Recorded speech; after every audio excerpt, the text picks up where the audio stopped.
मेरे प्रिय आत्मन, सहयोग में आज बिहार के दरिया साहब का एक पद लेने जा रहे हैं। बिहार के दरिया साहब का जन्म 1674 ईस्वी में हुआ और 1780 ईस्वी तक कबीर की तरह बड़ी निर्भीकता और स्पष्टता से इन्होंने अपने गीत गाए हैं। कहते हैं दरिया साहब, हरिजन करहु विवेक विचारी। जैसे कबीर साधुओं को आह्वान देते थे, ऐसे ही दरिया साहब हरि के भक्तों को आह्वान दे रहे हैं, जो हरि की तलाश कर रहे हैं, जो साधक हैं। उनके लिए दरिया साहब यह बात कह रहे हैं कि तुम हरि की तलाश में जो जंगल जा रहे हो, गिरी में जा रहे हो, पर्वतों में जा रहे हो, कंदराओं में जा रहे हो, तीर्थों में जा रहे हो, व्रत कर रहे हो, अनुष्ठान कर रहे हो, जरा सोचो, जरा विचारो, जरा प्रज्ञा को जगाओ कि जो तुम कर रहे हो क्या तुम्हें यह गोविंद तक ले जाएगा। और ऐसे ही ऐसे अगर तलाश बिना हरि को जाने बिना तुम कर रहे हो और अब तक अगर इससे तुम्हें आनंद नहीं मिला, सत्य नहीं मिला, ज्ञान नहीं मिला, तो तुम सोचते हो कि आगे भी जो तुम कर रहे हो उससे परम ज्ञान मिलने वाला है। इसको एक नए अंदाज में सुनो। जब सूरज डूब रहा हो तब क्या आता तुमको यह ख्याल, बीता ऐसे ही एक दिवस, हल हुआ न जीवन का सवाल। लेकिन नर व्यर्थ भटकता है, कहता है समय न कटता है, अत उन्मन शरणम गच्छामि, भज ओशो शरणम गच्छामि। पहले साक्षी होना होगा, पहले होश साधना करना पड़ेगा, पहले प्रज्ञा साधनी होगी। कहते हैं दरिया साहब, नहीं कछु आया न साथ चलन के, धनबित सुत जग नारी। सुनो, जो भी यहाँ पर आया है और तुम यहाँ से जब जाओगे तो कुछ भी तुम्हारे साथ जाएगा नहीं। नहीं कछु आया, तुम जब आए थे तब भी तुम निपट अकेले थे, जब तुम जाओगे तब भी तुम निपट अकेले रह जाओगे। नहीं कछु आया न साथ चलन के, कुछ भी नहीं साथ जाएगा, न धन, न कमाई हुई तुम्हारी पूंजी, न बैंक बैलेंस, न तुम्हारा पुत्र, न ये संसार, तुम्हारे संबंध, न तुम्हारी पत्नी, न तुम्हारा पति, न तुम्हारा पुत्र, कुछ भी, न तुम्हारा परिवार, न कुटुंब, न कुल, न समाज, न तुम्हारा अर्जित धन, न पद, न प्रतिष्ठा, ये कुछ भी तुम्हारे साथ जाने वाले नहीं हैं। जिसके लिए गुरु अर्जुन देव जी कहते हैं, तेरे काज न गृह राजमाल, तेरे काज न बिखय जंजाल, ईशट मित जान सब छले, हर हर नाम संग तेरे चले। कोई भी इष्ट मित्र संगी साथी तुम्हारे साथ जाने वाला नहीं है, लेकिन गोविंद का नाम, ये नाम सुमिरन से तुमने कमाई है, यही तुम्हारे साथ जाने वाला है। कहते हैं दरिया साहब, लाल फूल यह सूल के सागर, सुगना की मति मारी। जैसे सेमल का लाल फूल होता है, तोता सोचता है या सोचता होगा कि जब फूल इतना सुंदर है तो इसके भीतर फल कितना अच्छा लगेगा, और जब वो उसमें चोंच मारता है तो भीतर से फल तो आता नहीं, रुई जैसा भुआ निकलता है और उसमें उसकी चोंच फंसती है, फिर चिल्लाता है, रोता है। ठीक ऐसे ही ये संसार है। तुम सोचते हो कि संसार का भोग तुम्हें सुख देगा, लेकिन जैसे ही भोग में तुम फंसते चले जाते हो तब तुम्हें पता चलता है कि यह भोग अंततः दुख का ही कारण होता है। कहते हैं इस बात को बड़े प्यारे अंदाज में संत दादू, यह संसार देख जन भूले, सब ही सेमल फूल। सेमल के फूल की तरह ये पूरा संसार है, देखने में बड़ा सुंदर है, देखने में बड़ा लुभावना है, लेकिन जब इसका अनुभव करते हो तब पता चलता है कि अंततः सारे भोगों का अनुभव दुख में ले जाता है।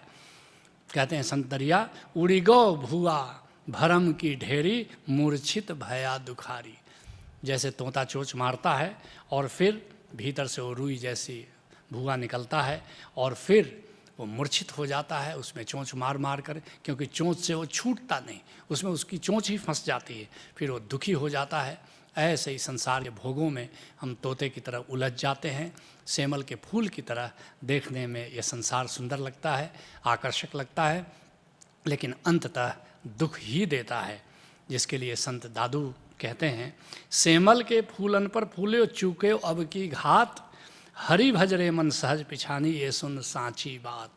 सेमल के फूल पर जैसे रिझ जाता है तोता, ऐसे तुम संसार में रिझ गए हो, लेकिन याद रखना, अब हरि भजरे मन सहज पिछानी, हरि का भजन करो। लेकिन कैसे भजन करोगे? हरि को तो तुम जानते नहीं हो। उस सहज को पहचानोगे तो हरि को जानोगे। सहज ओंकार को ही कहते हैं। उस ओंकार को पहचानो किसी सद्गुरु से मिलकर, और तब हरि को जानकर हरि का सुमिरन करो, और तब ये सुन सांची बात, यही सच्ची बात है, यही असली बात है। नहीं तो साधना के नाम पर पता नहीं लोग क्या क्या करते हैं। असली बात है, असली साधक वो है जो नाम को जानता है और नाम के सुमिरन की विधि गुरु से जानता है और उसमें डूबता है। कहते हैं संत दरिया, मरकट मूठी गांठी जब लागी जमने फंद पसारी। जैसे बंदर होता है, उसको फंसाने के लिए बहेलिया एक पात्र रख देता है, उसमें कुछ दाने रख देता है, खाली हाथ से बंदर उस हाथ को डालता है, फिर मुट्ठी बांधता है, और फिर जब निकालना चाहते हैं तो फिर मुट्ठी निकलती नहीं और बहेलिया उसको फंसा देता है। ठीक ऐसे ही हम पकड़ना चाहते हैं संसार में, और पकड़ करके फिर हम वापस आना चाहते हैं, संसार से मुक्त होना चाहते हैं। संसार ने नहीं बांधा है, हम अपनी ही भूल से इस संसार में मुट्ठी बंधे बंदर की तरफ फंसे हुए हैं। जमने फंद पसारी, और जैसे बहेलिया बंदर के लिए जाल बिछाता है, ऐसे ही यम ने हमारे लिए ये जाल बिछा रखा है, जिसके लिए कबीर साहब कहते हैं, मरकट मुष्टि अनाज की मन बौरारे लीनी हाथ पसार। ये तुम्हारा मन का जो बंदर है, यही हाथ पसार करके संसार में भोगों के दाने के लिए मुट्ठी बांधता है। छूटन को सहसा परिया मन बौरारे नाचियो घर घर बारी। और फिर जैसे बंदर घर घर में जा कर के नाचता है, ऐसे ही हम इधर उधर भटकते हैं, छूटना चाहते हैं पर छूटते नहीं। हमको लगता है संसार ने हमें बांध रखा है, मगर सत्य तो ये है कि हम स्वयं ही अपनी मूर्खता से इस संसार में बंध गए हैं। कहते हैं संत दरिया, माल जाल और भूमि भवन सब अब किम्मी कहो हमारी। लेकिन इतना जानते हुए भी कैसे तुम कहते हो कि ये माल, ये सारा, ये भवन, ये परिवार, ये इष्ट, ये कुटुंब, ये सब हमारा है, ये भूमि, ये भवन, ये कैसे कहते हो ये हमारा है, जबकि अंत में ये छूट ही जाने वाला है। जिसके लिए पलटू दास कहते हैं, हाथी घोड़ा मुल्क खजाना छूट जई है धन धामा। मृत्यु जब आएगी तो याद रखना, पुराने ज़माने की उपमा है, पुराने धनिक लोग हाथी रखते थे, घोड़ा रखते थे और राज्य अर्जित करते थे, खजाना अर्जित करते थे। आज के परिवेश में कहो कि ये बैंक बैलेंस है, ये तुम्हारी कार है, ये तुम्हारी दुकान है, ये कुछ भी बचने वाला नहीं है मृत्यु की बेला में। ये सब छूट जाने वाला है, ये सारा धन, ये सारा संसार, ये सारी पूंजी, ये सारा मकान, ये सारी दुकान। इसलिए संत दरिया कहते हैं, सर्वस हारी जीव जहाना यव हाथ जुआरी झारी। जैसे एक जुआरी सब कुछ हार जाता है, ऐसे ही इस संसार में तुम जो जुआ खेल रहे हो, भोग का जुआ, धन अर्जन का जुआ, ये अंत में तुम हार करके सब कुछ, जैसे जुआरी हाथ छाड़ करके यहाँ से विदा हो जाता है जुआ घर से, ऐसे ही संसार से सब कुछ हार कर तुम यहाँ से विदा हो जाओगे। इसको एक नए अंदाज में सुनो। अरे मुसाफिर ओरे पंथी सुनो जरा, कहाँ चला रे, कई सिकंदर आए जग में गए हाथ खाली, उजड़ गया बाग या फिर बिछड़ गया माली, काहे को ये आपाधापी जाना कहाँ रे। जैसे सिकंदर आता है, बड़े से बड़ा सिकंदर यहाँ जीवन की बाजी हार करके जाता है। तुम कुछ भी जीत लो, धन जीतो कि पद जीतो कि शोहरत जीतो, लेकिन अंत में कोई सिकंदर भी यहाँ से हार करके ही विदा होता है। ऐसे ही हम इस ज़िंदगी में धन कमाने में, पद कमाने में, प्रतिष्ठा कमाने में, शोहरत कमाने में बिताते हैं, लेकिन ये भूल जाते हैं कि सब कुछ यहीं छूट जाने वाला है और हम जीवन की बाजी हार कर यहाँ से विदा लेने वाले हैं। इसलिए कहते हैं दरिया साहब, कहे दरिया यह निपट दगा है। यह संसार जो है एक दगा है, एक धोखा है, निपट धोखा है। इस बात को समझो, ये फैला हुआ है, ये दिखता है कि वास्तविक है, ये संबंध वास्तविक हैं, कि ये सुख वास्तविक है, यहाँ कुछ भी वास्तविक नहीं है। जिसके लिए संत नामदेव कहते हैं, सार तुम्हारा नाम है झूठा सब संसार।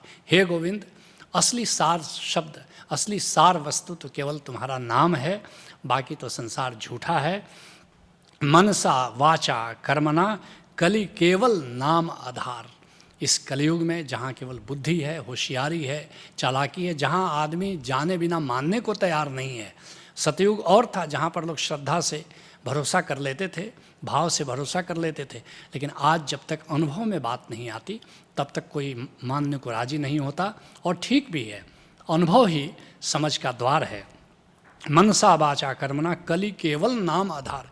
इसलिए बुद्धि के इस युग में नाम ही आधार हो सकता है तुम्हारी यात्रा का, अंतर यात्रा का, क्योंकि नाम तुम्हें अनुभव के द्वार में ले जाता है। कहते हैं दरिया साहब, कहे दरिया यह निपट दगा है, सतगुरु शब्द विचारी। इसलिए तुम सदगुरु के शब्दों पर विचार करो।